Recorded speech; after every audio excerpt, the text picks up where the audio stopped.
Penuhi hujung minggu anda bersama keluarga dengan paparan menarik Nona selama 1 jam. Kerana Nona, inspirasi wanita untuk semua.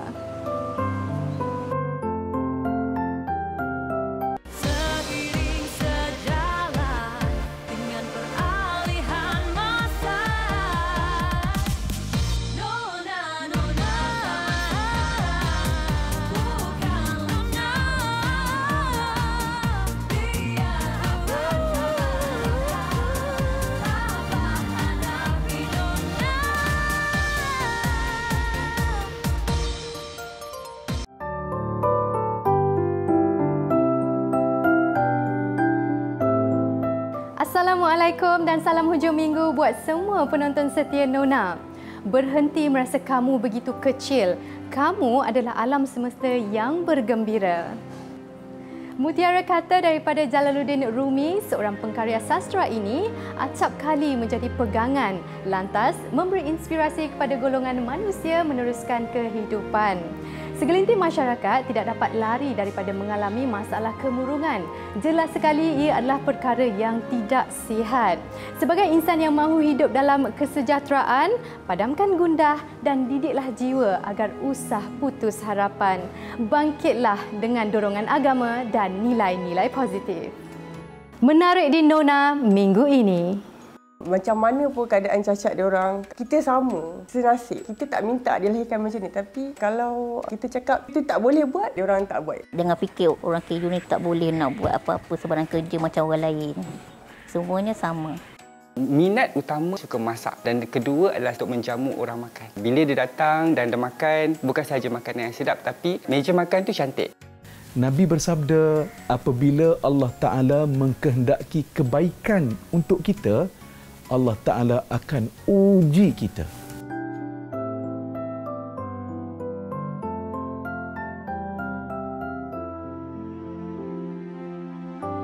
Baju kurung tidak canggung digayakan untuk ke pelbagai majlis. Malah jika kena dengan pesonanya, semakin terselah kecantikan seseorang. Busana sedia pakai J Labella antara yang menawarkan koleksi kurung dalam pelbagai rona menarik. Potongan unik dan gandingan materialnya pula memberi kelainan dalam penampilan. Mendapat bimbingan daripada pereka terkenal tanah air sekaligus memberi inspirasi kepada Jero Yap untuk tampil mewarnai dunia fashion dengan labelnya sendiri. Lensa Gaya mempersembahkan rekaan menawannya untuk ke majlis-majlis. Tiada yang lama, tiadalah yang baru. Busana klasik seperti kurung antara koleksi yang tetap relevan dan indah untuk digayakan. Malah apabila diberi nafas baharu, ia mampu memberi kelainan pada penampilan gaya kurung moden. J Labella antara jenama sedia pakai yang semakin mendapat tempat di hati penggemar busana ini. Siapa sangka semua persalinan ini adalah ilham dan rekaan daripada jejaka berbangsa Cina, Jero Yap. Saya sejak kecil saya suka melukis. Saya suka lukis benda-benda yang orang pakai event eksklusif. After SPM saya bagi tahu family I, my parents, I bagi tahu mereka I nak sambung belajar tapi dalam bidang fashion. Kita bermula dari 2015 hingga sekarang. Tapi sebelum tu saya buat custom made baju untuk VVIP saja.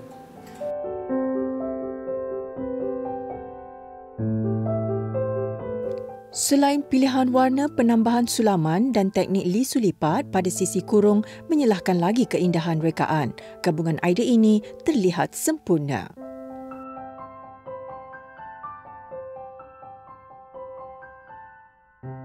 My first job adalah masuk satu company fashion designer yang Malaysian yang sangat terkenal.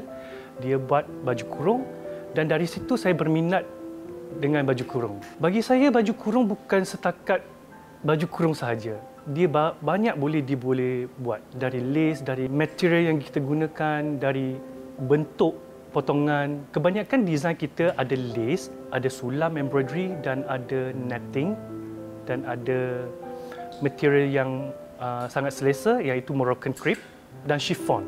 Sebab gabungan material semua ni dia boleh main pelbagai jenis desain.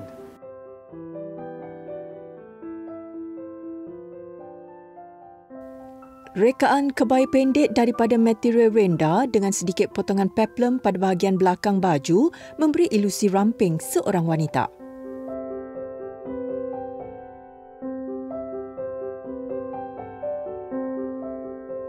Konsep kita adalah Way Jalabella be exclusive.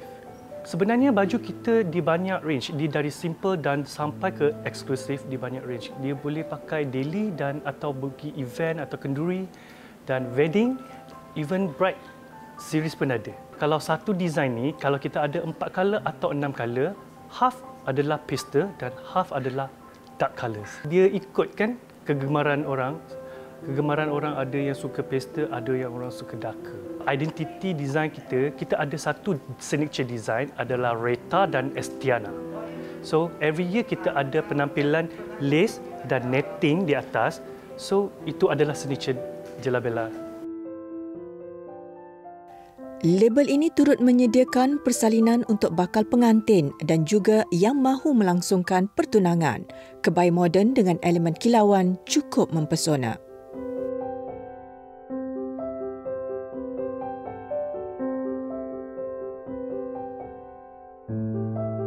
Sekarang ni kita cuma ada launch Raya Collection sahaja every years, dan for now kita ada baju budak tapi tak banyak, selected design sahaja. In future kita akan buat banyak daripada sekarang. Banyakkan casual yang customer kita boleh pakai daily dan bright series. Sisipan selendang lembut pada busana menyelahkan lagi keayuan gaya. Kehadiran label ini memberi pilihan buat penggemar koleksi tradisional. Kesopanan pada sentuhan rekaan menjadi pilihan pelbagai lapisan bangsa ketika mahu menghadiri majlis-majlis rasmi negara khususnya. Rekaan kurung antara ciptaan indah yang tidak jemu digayakan malah sentiasa memukau pandangan.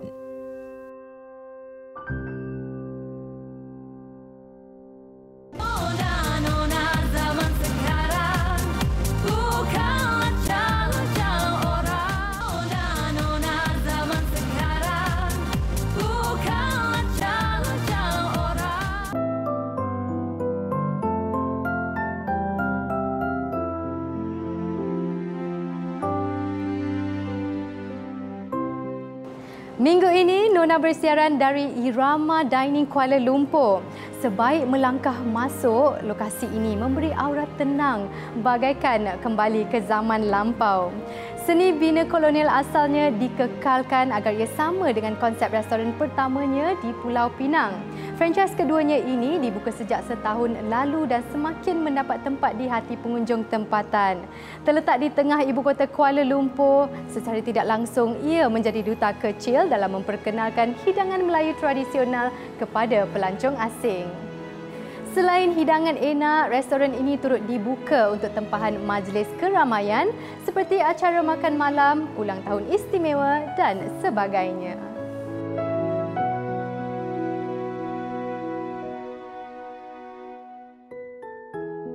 Setiap manusia diciptakan berbeza paras rupa dan juga kemampuan diri.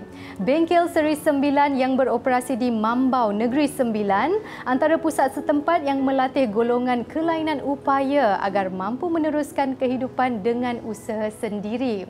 Walaupun dilahirkan kelainan upaya, ia sama sekali tidak menghalang insan-insan istimewa di sini untuk mencari rezeki mengikut kemampuan masing-masing.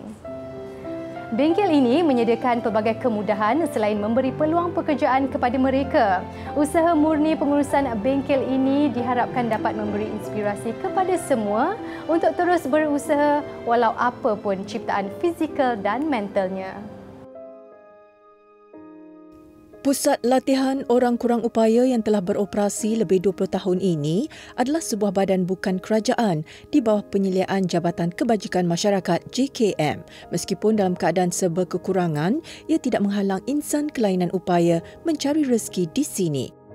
Bengkel Seri Sembilan ni Fokus utamanya adalah membuat sampul surat. Kita bagi kepada dua bahagian itu, melipat secara manual dan juga menjalankan mesin cetak. Jadi sampul surat ni kita mendapat order daripada jabatan-jabatan kerajaan. Ini memang disyaratkan oleh Kementerian Kewangan lah, dan kita bersedia untuk membekalkan ni. Kalau kita dapat banyak, anak-anak ni kat sini akan bekerja lebih masa. Kita bagi ruang kepada mereka. Kalau tidak, mereka akan bekerja seperti biasa. Pukul 8 masuk kerja dan pukul 5 balik. Ada di antara anak-anak dekat sini yang bekerja setelah hampir 35 tahun. Jadi mereka mempunyai kepakaran dalam melipat sampul surat. Pembuatan sampul surat ini dilakukan oleh orang kurang upaya. Dan syarat kita mewujudkan bengkel ni adalah untuk memberi ruang dan peluang kepada OKU untuk berdikari, membina kehidupan mereka dan meyakinkan mereka supaya mereka boleh berdiri sama tinggi, duduk sama rendah dengan orang-orang normal. Bengkel ini dikendali 11 kaki tangan pengurusan dan 3 daripadanya adalah golongan istimewa. Seramai 28 pekerja kelainan upaya pelbagai kategori kecacatan fizikal dan mental dilihat mampu menggalas tugas masing-masing.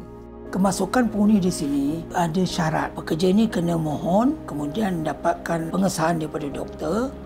Kemudian kita akan panggil interview. Apabila mereka berjaya dipilih, kita adakan percubaan selama 3 bulan. Selepas 3 bulan, kalau mereka berjaya, so kita akan tawarkan dia untuk bekerja dekat sini. Kita latih job mereka dan kita sediakan asrama serta makan minum secara percuma. Itu sebab bengkel ni kita panggil pusat latihan dan pekerjaan. Memang kita fokus kepada golongan OKU, tapi kita tak ambil semua. Kita ambil cuma yang kategori anggota, kategori masalah pendengaran, kategori masalah pembelajaran, dan baru-baru ini kita buat percubaan untuk mengambil kes-kes mental. Ini adalah kerjasama daripada unit sekretari hospital dan mereka memberi jaminan orang-orang mental yang diberi peluang untuk bekerja kat sini adalah mereka yang telah 100% pulih. Pelbagai cabaran dihadapi oleh pekerja dalam usaha untuk menyesuaikan diri dengan suasana baharu. Namun, ia tidak menjadi penghalang buat mereka untuk menjalani rutin harian yang telah ditetapkan oleh pihak pengurusan. Penghuni di bengkel 9 ni ada yang di dalam asrama lah, ada 3 kategori. Sekarang ni bagi saya masih boleh dikawal lah. Dalam masa yang sama tu, ada yang jenis macam agak tak dengar cakap tu, saya terpaksa marah. Tapi tak adalah marah sampai pukul lah, betul-betul marah pakai bagi nasihat. Apa yang elok, apa yang tak okey kan. Tapi itulah, ada yang nak dengar cakap, ada yang tak dengar cakap. Bukan dari fizikal je, ada yang masalah akal kan.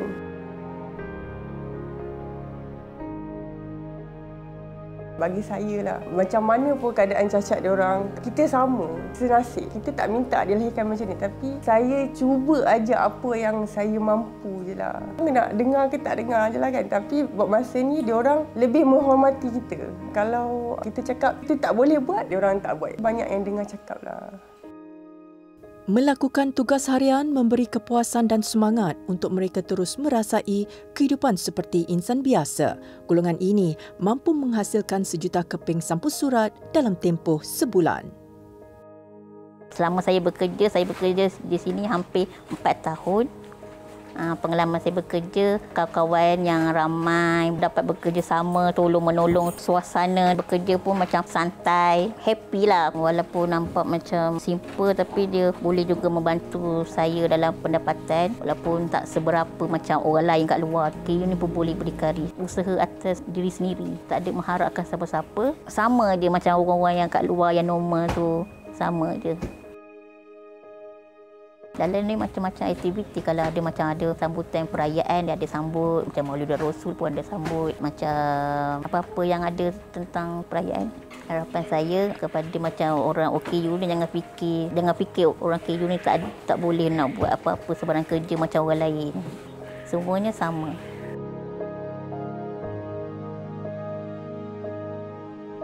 Saya bekerja sini dah selama hampir 3 bulan. Saya rasa bersyukur sebab dapat terima masuk bekerja di sini. Rasa gembira, ada kawan-kawan, boleh dapat bantu-membantu. Pernah kerja di shopping kompleks tapi kurang memuaslah. Mungkin pandangan orang normal terhadap kita lain, agak terbatas sikitlah. Sebab macam saya baru masuk, saya perlu belajar lagi untuk melipat sampul surat ni dengan kemas. Kita kena lagi cekap, maknanya pantas lah. Dan mulanya saya rasa agak sedih lah dengan pandangan orang normal terhadap diri kita. Tapi kita kena belajar untuk terima, reda je lah. Harapan saya untuk bekerja di dalam ni, insyaAllah selagi ada upaya, saya akan terus berjuang, usahalah untuk berdikari sendiri, dapat hasil kerja sendiri. Saya harap bengkel ni akan dapat membantu orang seperti saya yang mana OKU lain lah ataupun rakan-rakan yang tak tahu di sini, semoga dapat dibantulah, bagi peluang pada mereka semualah.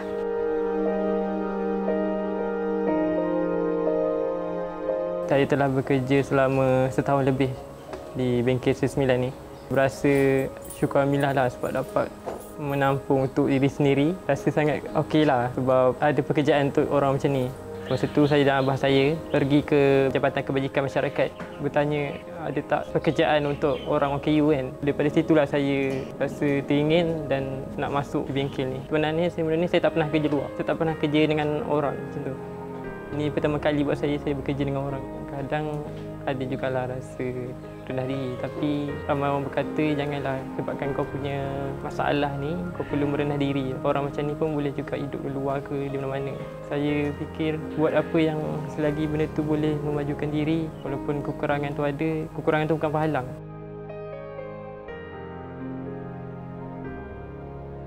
Saya masuk sini bulan 6 tu hari. So dah lebih kurang 3 bulan lah saya kat sini. Tempat ni okey, dia memberi peluang pada orang yang kurang upaya macam saya. Saya rasa sesuai untuk saya lah bekerja, yang mana saya rasa susah saya nak dapat kat luar sebab saya bekas spinal cord injury, pesakit. So saya tak boleh nak duduk lama, tak boleh nak berdiri lama, sakit pinggang. Dengan kondisi saya ni, cabarannya duduk lama lah. Pasal bila saya duduk lama, pinggang saya sakit. Tapi dengan kelonggaran yang diorang bagi kat sini, maknanya kalau macam rasa sakit, saya boleh berhenti, saya boleh buat stretching. Saya rasa benda ni kalau kat luar, saya tak akan dapat benda macam ni. So fleksibel lah. Puncanya saya ada nanah kat tulang belakang saya, T10, T11. Jadi tahun lepas bulan 8 saya hilang upaya untuk jalan, lumpuh saraf tunjang saya. So lepas operation, nasib saya baik, saya dapat masuk rehab mereka. Pada sana 5 bulan saya belajar jalan balik dan saya dapat jalan balik lah. Ilmu kemahiran antara elemen penting yang diterapkan dalam diri setiap pekerja supaya menjadi nilai tambah buat mereka apabila berada di dunia luar. Ini sejajar dengan kehendak bengkel Seri 9 yang mahukan setiap pekerjanya mampu berdikari. Harapan saya memang banyaklah. Terutamanya saya ingin mereka ada keyakinan dalam memajukan diri mereka, boleh berjaya dan menyimpan sedikit kewangan untuk mereka. Selain pada kita beri gaji, mereka juga mendapat allowance pekerja orang kurang upaya yang diberi oleh Jabatan Kebajikan. Keadaan di sini yang diberi makan percuma, asrama secara percuma, saya yakin mereka boleh menyimpan kewangan yang mereka dapat untuk masa depan mereka. Harapan pihak pengurusan agar pusat latihan ini mampu melatih dan mengasah kemahiran golongan kelainan upaya sekaligus memberi peluang untuk mereka memajukan diri. Semoga golongan istimewa sentiasa diberi kekuatan dalam mengharungi apa jua cabaran dan mudah-mudahan perkongsian ini memberi inspirasi dan semangat buat semua. Di samping menikmati suasana Kuala Lumpur, restoran ini turut menawarkan keenakan hidangan Melayu tradisional dengan harga yang berpatutan. Antara variasi sajian yang disediakan adalah pais baramundi, rendang rusuk lembu, sotong sambal petai, kerabu dan pelbagai manisan yang menyelerakan.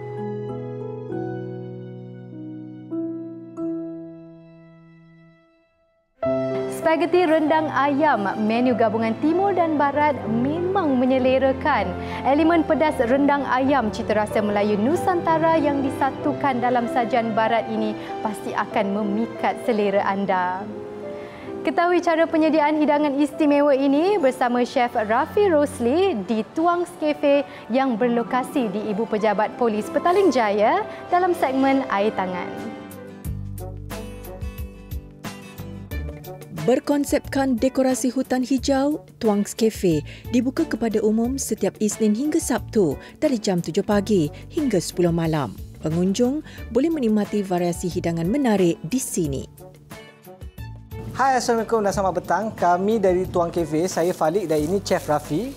Hari ini kami akan menyediakan spaghetti rendang ayam dan kami akan tunjukkan penyediaan untuk paste rendang. Bahan-bahan yang diperlukan untuk penyediaan paste rendang ialah halia, bawang putih, bawang merah, serai, kunyit hidup, lengkuas, daun kunyit, santan dan kerisik. Masukkan semua bahan-bahan ke dalam mesin pengisar bersama air dan kisar sehingga halus. Ini adalah bahan-bahan yang siap dikisar sebentar tadi. Kita akan tumiskan untuk dapatkan kita punya paste rendang. Kita akan panaskan kuali dan kita akan masukkan minyak masak.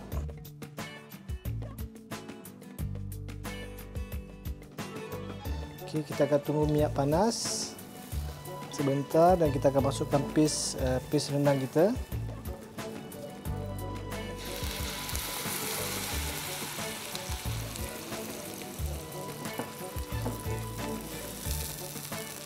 Sementara kita tunggu bahan-bahan untuk pecah minyak, saya akan potong daun kunyit. Saya akan hiriskan daun kunyit dan serai untuk kita masukkan sekali.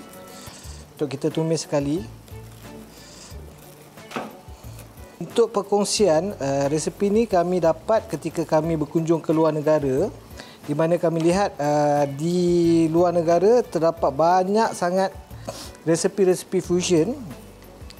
Dan apabila kami pulang ke Malaysia, kami dapat idea untuk gabungkan masakan barat dan masakan tradisi Malaysia iaitu rendang. Okey, kita akan masukkan serai yang siap dihiris dan daun kunyit.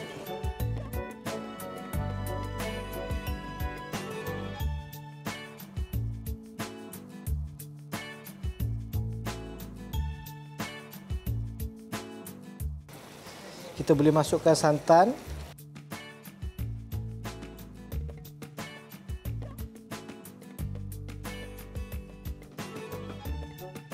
Seterusnya kita masukkan kerisik.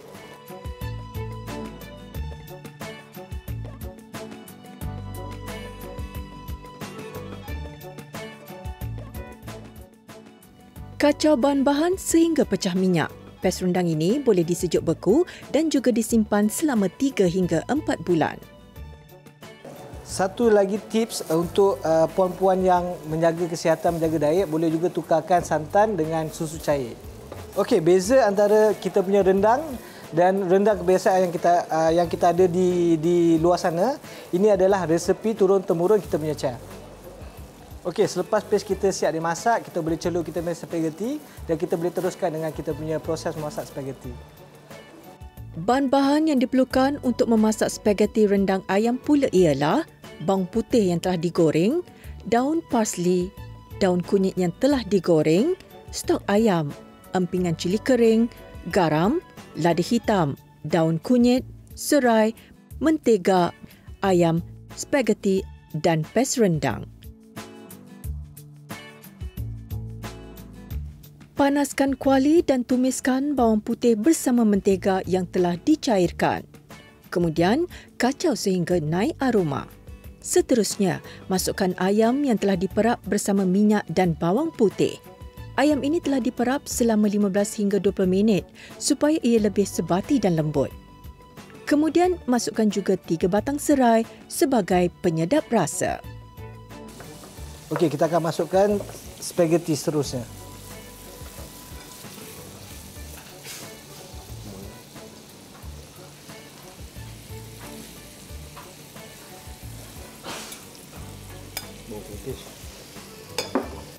Kemudian kita akan masukkan paste rendang.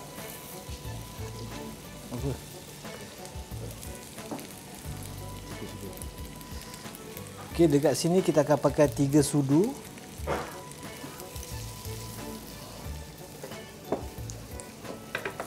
Seterusnya kita akan masukkan daun kunyit.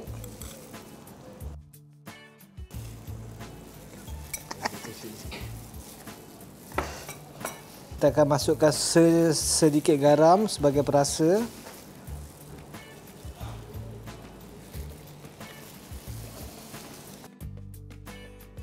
Kemudian kita akan masukkan chicken stock.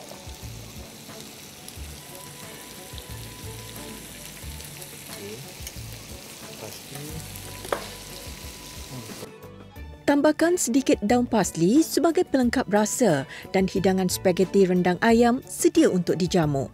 Buat anda yang inginkan kelainan dalam masakan, resepi gandingan timur dan barat ini wajib dicuba. Menikmati hidangan istimewa ini bersama seisi keluarga pasti lebih menarik.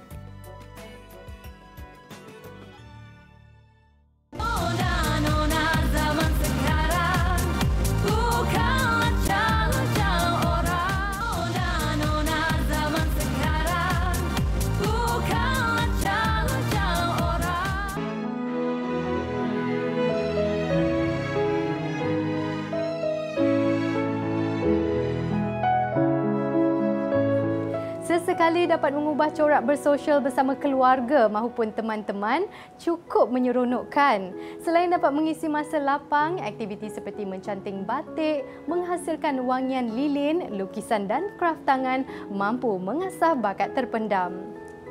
Bukan sekadar kafe yang menyediakan kopi dan manisan, studio ini turut membuat inisiatif mendidik masyarakat umum agar lebih kreatif dan berseni. Jom penuhi hujung minggu anda dengan rileks kejap bersama Teja Studio.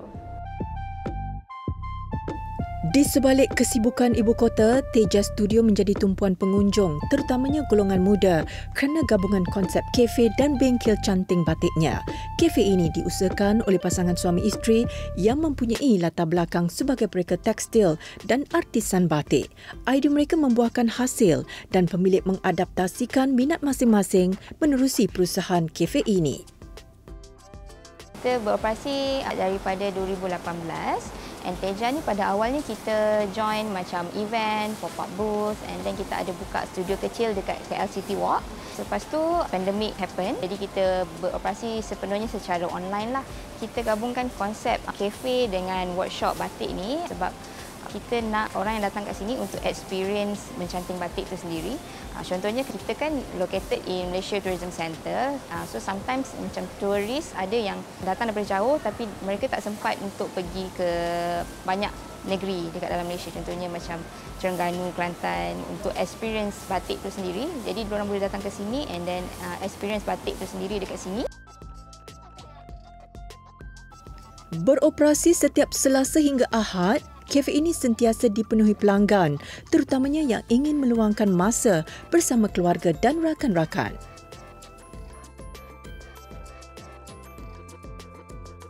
Kat Teja ni selain buat batik, kita ada drinks lah. Bila kita buat aktiviti kan sometimes kita nak minum ataupun kita nak kunyah-kunyah. Jadi kat sini kita ada sediakan basic coffee macam ice latte, caramel latte, hazelnut latte ataupun ice lemon tea. Kita juga ada kuda-kudapan seperti kek batik. Dan kek batik ni daripada kita punya Teja artisan sendirilah. Yang mana satu yang ni? Yang ni saya direct je macam ni, okey? Okey. Pelanggan bukan hanya boleh menikmati kopi dan manisan yang disediakan, malah pelanggan juga boleh mengasah bakat mereka dalam mencanting batik. Seperti contoh, apa yang saya lakukan ini merupakan salah satu aktiviti yang ditawarkan di Teja Studio. Cantik tak saya buat macam ni? Okey.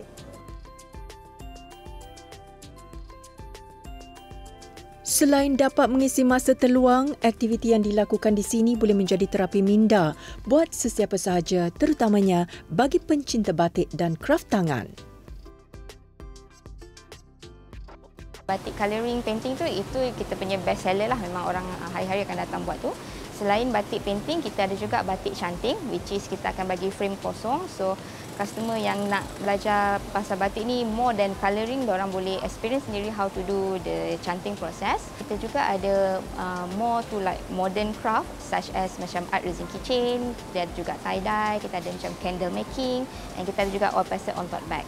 Pelanggan tidak perlu gusar kerana pekerja studio sedia membantu mereka yang memerlukan bimbingan. Apa yang lebih menarik, pelanggan juga boleh membawa pulang hasil batik yang telah disiapkan untuk dijadikan sebagai cenderamata kenang-kenangan.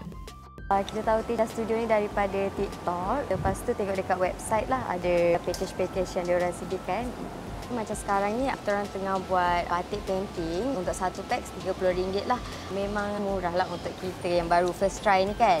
Lepas tu dia punya instructor sangat bagus. Dia ajar kita cara nak buat batik painting macam mana dengan colour combination dia.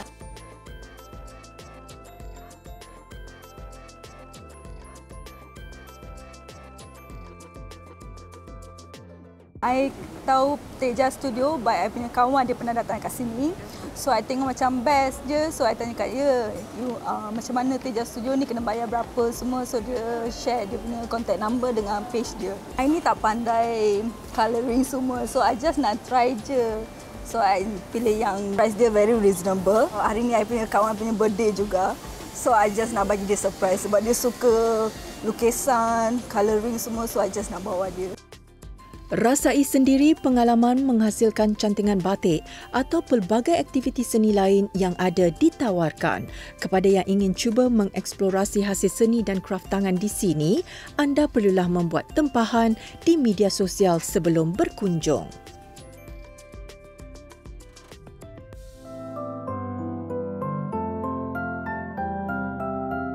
Menyediakan juadah istimewa ketika menerima kunjungan tetamu sentiasa diutamakan. Malah menghias meja makan juga sering dititik beratkan. Terdapat pelbagai cara untuk menyusun atur pinggan dan cutlery. Ia boleh dipersembahkan mengikut kreativiti, tema sajian dan bajet yang sesuai.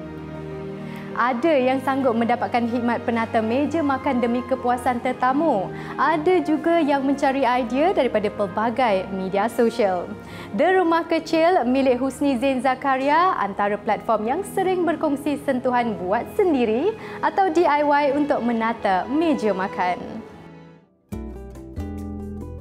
Bermula dengan sebuah impian, jejaka ini tidak menyangka rasa cintanya terhadap seni dekorasi meja makan kini menjadi sumber rujukan pengikutnya di laman media sosial.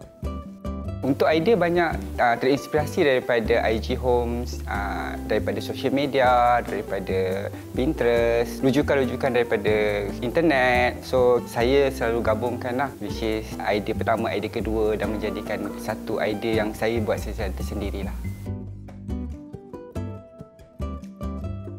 Minat utama dia adalah sebab pertamanya sebab saya suka masak dan kedua adalah untuk menjamu orang makan. Daripada situ ada kawan-kawan yang selalu datang ke rumah and then saya suka bila dia datang dan dia makan bukan sahaja makanan yang sedap tapi meja makan tu cantik. Daripada situ saya try menggunakan tablescape untuk dekor untuk meja-meja makan untuk tetamu-tetamu saya. Selain melihat contoh dekorasi di media sosial sebagai rujukan, Huzai juga bijak menyusun atur dan menghias ruang meja makan agar kelihatan menarik dan tidak terlalu sarat.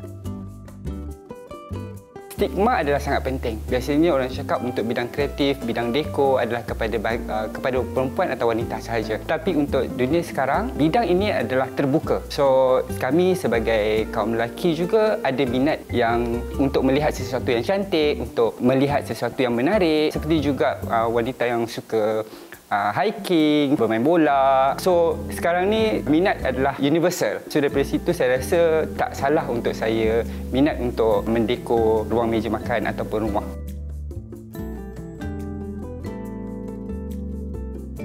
Idola tempatan saya berinspirasikan kepada Datuk Rizalman. So itu saya selalu tengok Datuk Rizalman punya Instagram, macam mana dia punya sambut tetamu, dekorasi dia. So banyak jugalah dekat situ. Saya suka kepada warna-warna yang terang, warna-warna yang bold. And then dari segi keseluruhan konsep untuk warna tu, saya biasanya tidak menggunakan lebih daripada 3 warna untuk satu-satu konsep. Ada setengah barang yang saya miliki, saya beli terus daripada kedai. Ada setengah yang kita tempah daripada luar negara, which is daripada personal shopper. And then ada juga setengah koleksi saya daripada turun-temurun keluarga, which is daripada arwah ibu dan nenek saya lah. Kecantikan setiap dekorasi adalah subjektif pada mata yang memandang. Pilihan warna dan tema dekorasi boleh dihasilkan mengikut minat dan citarasa masing-masing. Penggemar-penggemar ataupun peminat dekorasi di luar sana, untuk sesiapa yang rasa belum mampu untuk memiliki sesuatu yang berjenama, saya cadangkan banyak kedai-kedai yang di Malaysia ni yang berharga berpatutan. So seperti mana saya sendiri pun banyak saya dapatkan koleksi-koleksi saya di thrift shop yang harganya lebih berpatutan dan kualitinya juga sangat memuaskan. Kita boleh cuba daripada menggunakan barang-barang berharga yang tapi memiliki nilai estetik yang tinggi.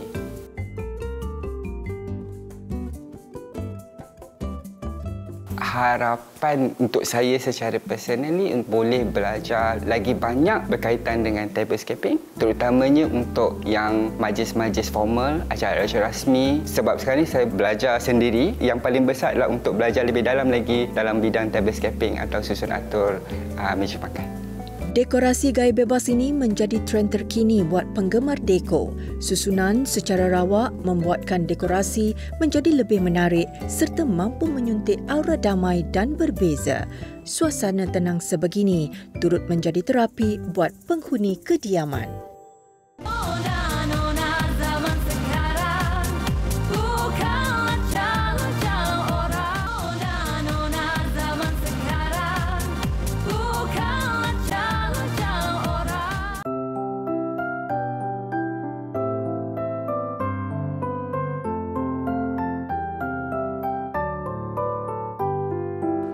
Tiada apa yang kekal abadi di dunia ini. Sesungguhnya setiap kejadian Allah hanyalah bersifat sementara. Maka hendaklah kita berlapang dada dan bersedia menerima hakikat. Suatu hari nanti kita bakal merasai kehilangan. Percaya pada ketentuan yang Maha Esa dan sentiasalah bersangka baik dengan segala ujiannya. Ikuti kupasan selanjutnya bersama Ustaz Muhammad Zarifi Haji Muhammad Daud yang akan berkongsi cara-cara untuk redha menerima kehilangan dalam segmen Nur.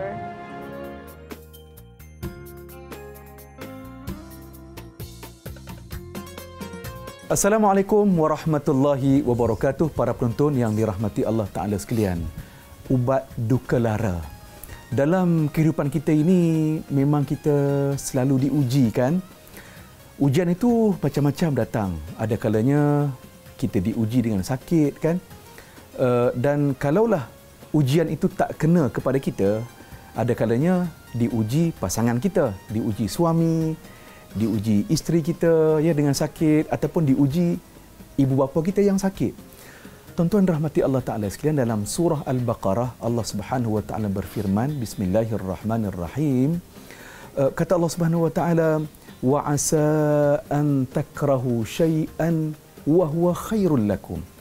Kata Allah, boleh jadi satu benda yang kita tak suka, ya, benda yang kita tak suka berlaku kepada kita. Ya, kenapa berlaku? Rupa-rupanya pada pandangan Allah ada kebaikan untuk kita. Kerana itu kita kena sangka baik, ya, sangka baik dengan ujian, musibah yang Allah Ta'ala uji kita.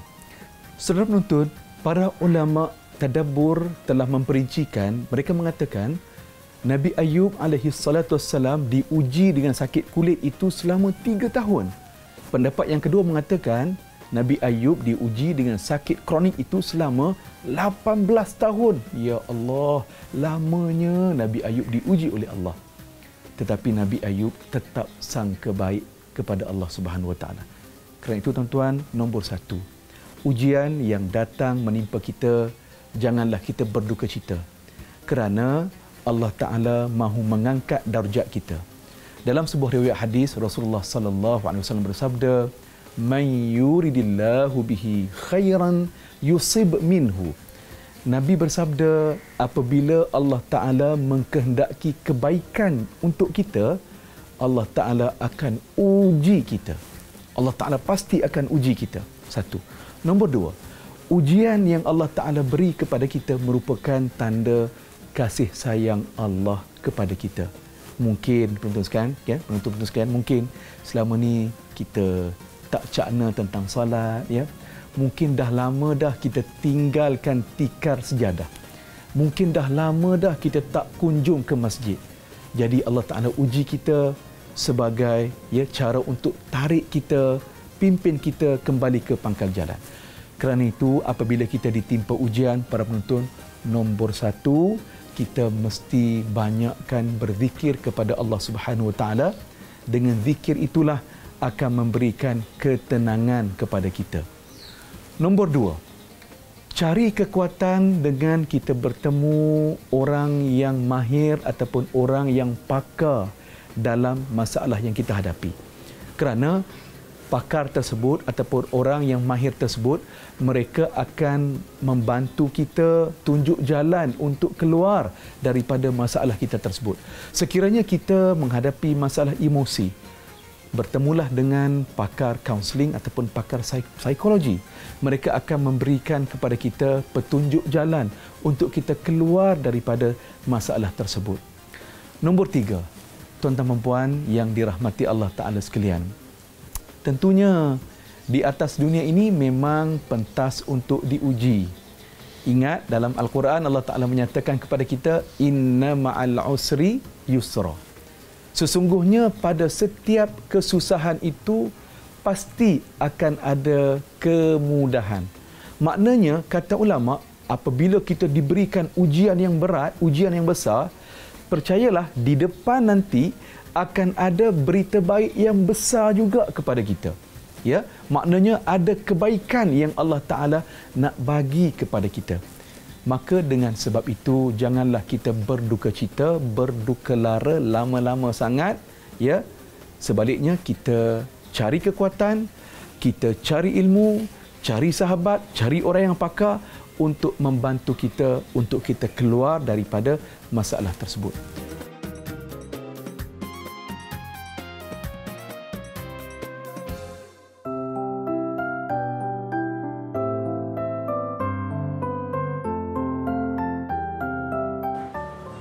Jutaan terima kasih kerana setia bersama kami selama sejam bersiaran. Moga Nona memberi panduan dan manfaat buat anda semua. Sebelum berpisah, sekalung terima kasih juga kepada Irama Dining Kuala Lumpur atas layanan dan kesudian menerima kunjungan Nona untuk episod kali ini. Seperti biasa, layari laman Facebook, Instagram dan TikTok kami di TV3 Nona. Pastikan temu janji anda bersama kami di minggu hadapan. Nona, inspirasi wanita untuk semua. Jumpa lagi. Assalamualaikum.